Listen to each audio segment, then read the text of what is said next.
What does the subcoracoid bursa look like on a shoulder MRI?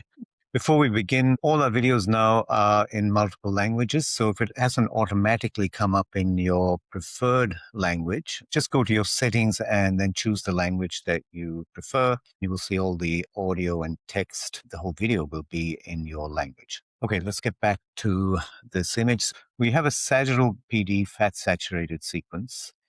And this is the coracoid. We have the glenoid here, and this is the subscapularis tendon. What we see is anterior to the subscapularis tendon is a large cystic fluid collection. We can get two collections in this region. One is the subcoracoid bursa, and the other is called the subscapular bursa. How do you differentiate these two?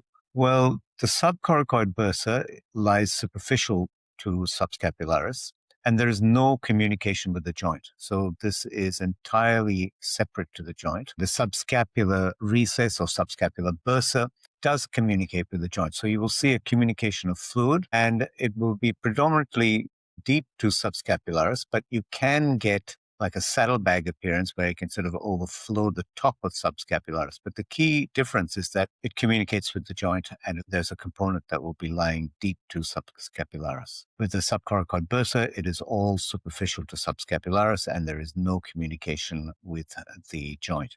If we look at that as a diagram from this very nice article on subcoracoid bursa from AJR, you can see again a sagittal scan. Here's the glenoid, here's subscapularis. Subcoracoid bursa lies superficial with no communication with the joint. This is the subscapularis recess, which lies deep to subscapularis, communicates with the joint, and at times can also have a little bit that overhangs the superior margin of subscapularis.